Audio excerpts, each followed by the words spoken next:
mag-usap lang kayo, huwag kayong mabugnot sa isa't isa, huwag kayong magalit sa isa't isa. Eh, paano pag pag maghapon sa kwarto? So, ngayon nga ay magbibigay ako ng tips para laging magkasundo ang mag-boyfriend at girlfriend or mag-asawa. What's up mga ka-OA? Shoutout sa mga ka-OA. What's up mga ka-OA? Oh yeah. What's up mga ka-OA? Panibagong video, panibagong vlog, panibagong memories na naman at nagbabalik na ako dito sa aming bahay. Dahil nga katatapos lang namin mag-vacation. Vacation bukod ng Brusco Brothers sa Boracay. At kung napansin nyo, medyo nangitim ako, no? Hindi, may itim na talaga ako, no? Hindi, pasensya na kayo kasi hindi ako nakapag-upload dahil nga sobrang busy namin sa Boracay. Abangan nyo yung mga ginawa naming video sa Brusco Brothers. Meron din akong ginawang vlog doon, pero i-upload muna yung sa Brusco Brothers, yung mga pinaggagawa namin doon bago kami makapag-upload. Sana abangan nyo. Dami ko rin nabiling mga pasalubong, mga damit para sa pamilya ko. Pero sana mabigyan ko din kayo next time. Kasi nag-iipon pa ako, bibili ako ng camera at saka ng laptop para mas maganda naman yung mga gawa natin, lalo na vlog, Ngayon, medyo nag-iisip na nga ako ng ipapamigay ko kung sakaling magkaroon ako ng laptop tsaka ng camera. Bale, gusto ko sana i-comment nyo na lang dito kasi kung ano yung gusto nyo ipa-giveaway ko. Kasi sa akin, ang naisip ko lang ay t-shirt. Kung hindi t-shirt ay ito. Yan na, yan. New Era Caps. Comment nyo lang dito kung ano yung gusto nyo. So, ngayon nga ay magbibigay ako ng tips para laging magkasundo ang mag-boyfriend at girlfriend or mag-asawa. Pero bago natin simulan, mas maganda siguro kung tawagin natin si Mrs. para makuha natin yung side ng bawat isa, mapababae o mapalalaki, para mas maganda yung tips na maibigay natin sa inyo. So, ngayon, tawagin na natin ang napakaganda daw niya na Mrs. And 1, 2, 3. 3. Oh, diba? Napagkagumanda mo, ha? No. Napagkagumanda niya daw. Joke lang. Hindi, ito. Unang tips. Unang sitwasyon. Sa pagbibili ka ng ice cream na blonde. Anong gusto mong ice cream? Double Dutch. Double Dutch. Tapos akin, gusto ko sa ice cream, Rocky Road. Ngayon, sitwasyon, ubus na yung magkasama na Double Dutch at Rocky Road. Anong gagawin natin? Siyempre, bibilihin mo na lang Double Dutch. Oh, yeah. Yan yung minsan madalas paggawayan sa ganyang sitwasyon yung sa ice cream. Siyempre, sa akin ang mapapayo ko dyan, magbigay kayo sa isa't isa. Kunyari ngayon, ganun na yung nangyari, mas unahin nyo yung sa babae. Pagbigyan nyo sila sa gusto nila. Tapos, kung sakaling bukas, ganun pa rin yung nangyari, giveaway naman yung babae na sila naman yung magbibigay sa atin. Kung ngayon, Double Dutch, tapos bukas bumili ulit tayo, Rocky Road naman. Para okay para magkasundo kayo. Para sa pangatlong tips, yung situation number 3 naman ay pag nanonood ng TV. Yan, madalas din pag kaguluhan niya ng mag-asawa or mag-BFGF. Gusto kong panoorin ay NBA or basketball PBA. Tapos sa kanya ay Provinciano. Provinciano? May dyan may solusyon dyan. May remote naman kayo. Ganito gawin nyo. Kunyari, Provinciano. Nagkapatalastas. Ngayon, magkakaroon ka ng time para ilipat dun sa PBA. Ngayon, medyo mas matagal yung ere ng PBA, gawa minsan lang yun mag-time out. Ngayon, bilangan mo kahit mga kada 10 minutes, lipat para hindi niya mapalampas yung pinapanood niya. Kasi mas mahalaga pa din yung maging gentle ka, mas maganda, priority yung sa babae, tapos sa lalaki. Lugi na. Paglipat, tapos na. Pero kunyari, may ending kayo. Ending. Siyempre, tumaya ako ng ending mo. Siyempre, hindi ko mapanood. Pag gano'n naman, kunyari, yung mga gano'ng sitwasyon naman. Tapos, yung Provinciano naman, sali, nakaraan, may pagpapatuloy pa yung nabukasan eh, yung bakbakan ng basketball. Live yun eh. Pag 4th quarter ka na naman daw. Oo nga, eh basta ganun. Kung ano yung mas maimportante. Para magkasundo kayo, hindi kayo magtalo. No? Yes. Okay, kung dalawa naman yung TV nyo, ba't ba kayo magkatalo pa? Doon na sa isa. Tapos na kami ng TV. Okay, sa kapitbahay nyo. Yun yung solusyon. Doon din ang basketball. Para naman sa tips number 4, para sa mga mag-asawa naman dyan, tungkol naman to sa may mga anak. Yes. No? Kunyari, ganito yung sitwasyon. Yung mga mag-uugas ng mga dede, yung mga ganon, mag-uugas ng pupo, magpapaligo, ganyan. Pag may trabaho naman si mister, no? Eh di, ang nakatoka dyan, eh yung may iwan sa bahay, si Mrs. Or kung may trabaho naman si Mrs., ang may iwan naman si Mister. Kailangan, magbigayan kayo ng ano, hindi yung isa lang yung magtatrabaho sa inyo. Na, kunyari, anong sitwasyon be?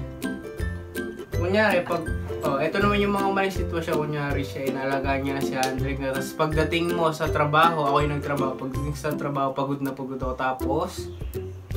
Tapos, sa akin pa yung mga trabaho na susunod. Parang, ano yun, mali, diba?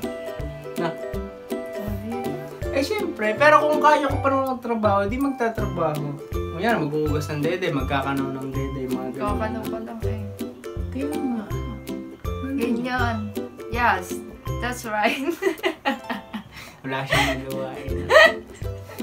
Kung makikita dyan eh. Para mag-uwi kayo, timpla dede, mga dede. Tapos ang magtitimpla. Papa daw eh. Papa, dede. Pag gano'n naman, tinitimpla ko na talaga si Andre kasi nga, miskin. Nag-edit ako. Siyempre, mag-edit pa ako pag uwi. Lagi na lang. Nagdadating. Mag-edit ako, mag-edit. Basta ganito, sa mag-isa, dapat kailangan panatiliin nyo lang yung good vibes. Na? Para magkasundo kayo. Hindi yung pareho kayong bugnot. Ang ibig sabihin ng bugnot, yung galit. No? So yun lang yung tips number 4. Tips number 5, para naman to dun sa mga mahilig mag-shopping. Mall. Yan. Ang mapapayo ko naman dito, mas maganda kung magkasama kayong magmamall ng yung GFBF or mag-asawa. Kasi kadalas minsan pagka nasa department store kayo, magkahiwalay na kayo kasi may panglalaki, pang babae. Ngayon mas maganda kung magkasama kayo para may kasama ka na mamimili ng damit mo. Tapos pag nagsasuggest naman yung kasama mo, huwag ka naman bugnot. Ayoko niyan. Mas maganda pakinggan mo rin yung sabihin niya kasi may suggestion siya. Pero kung mas gusto mo talaga yung item na binibili mo, edi yun, sundin mo yung gusto mo kasi ikaw yung masusunod kasi nandun ka sa panlalaki. Kunyari naman nasa pambabae ka, ganun din. No? Yes. Tapos, para iwas din yung kunyari, ang daming binili. Ang dami niyang binili, tapos ako isang piraso.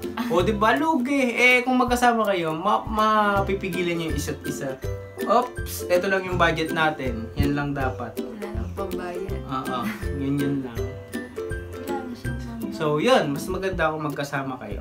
Para, mas okay. Budget. Mas importante talaga yung nagbabudget kayo para sa kinabukasan nyo. Para sa kinabukasan ng bayan! Tip number 6. Para naman to dun sa mga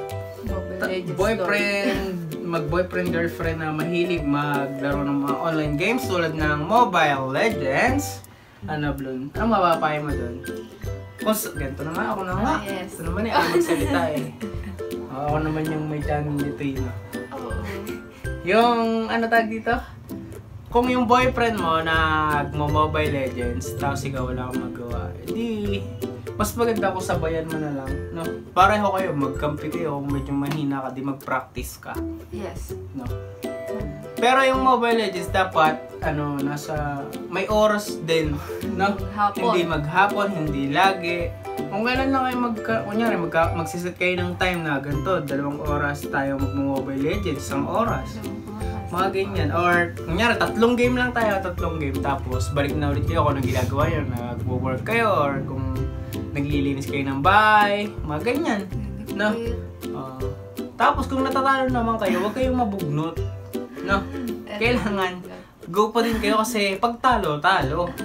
Diba? Pag panalo, masarap sa pakiramdam pero masakit din matalo. Pero okay lang yan, mag-comportan kayo. Diba? Yes. Magtalo kayo, di pares kayong talo, syempre kung kampi kayo. No? Kung trip nyo naman maglaban, di maglaban kayo. Magagalit. Tatawa naman. No, mali yan pag ganyan. Na, so yun, tips number 6. Tips number 7.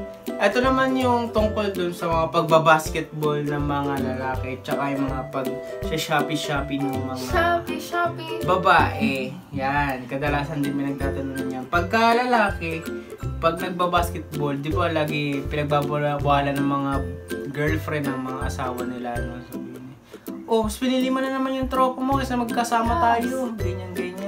Eh syempre, kailangan din talaga ng mga lalaki yon. Kasi nga, para ma-exercise, di ba? Kung sa babae, di mag-jogging kayo. Ganyan. Kailangan magbigay din kayo ng oras sa kanila para hindi naman sumama yung loob nila. Di ba? Mas maganda kasi yun eh, yung nawo-workout yung Paano katawan mo. Tapos, para naman sa mga babae, yung lagi mga nagsya-shopee. Ano naman? Paano mo mapapagtanggol? Shopee. Paano mo mapapagtanggol yan yung mga babae na mahilig mag-shopee? Muro na naman pala ito sa Shopee.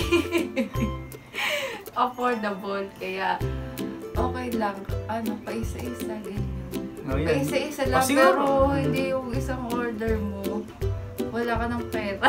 Nandun lahat yung pera. Nandun pa rin yung pumapasok na budget. Na Yes. kailangan nagbabudget ka din.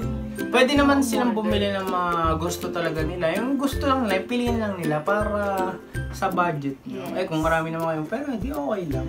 Diba? Pero kung hindi naman ganong masyado yung importante yung mga binibili nyo. Yun. So, mag-usap lang kayo. Huwag kayong mabugnot sa isa't isa. Huwag kayong magalit sa isa't isa. Paano pag maghapon mo sa court? Eh di napasarap yun yung laro. Napasarap mo. Pag uwi, di masahin mo. Oh, baka dapat na siya pumasay sa court. Ito na, Gusto niya dun eh. Kaya mo na, tapos na to. So yun, sana ay may naitulong kami sa inyo kahit papano ng mga tips. Ang mahalaga lang dito ay meron kayong natutunan tapos i-apply nyo o magbigayan kayo. Huwag kayong magsuluhan. Dahil double nga kayo, huwag kayong magsuluhan. Hindi, ganun nga. Kailangan bigayan lang kayo palagi. Tapos, ano? Pag pinagbigyan ka ng isa, bawa ngayon, pinagbigyan ka niya, tapos sa susunod may gusto siya, di siya nakapagbigyan.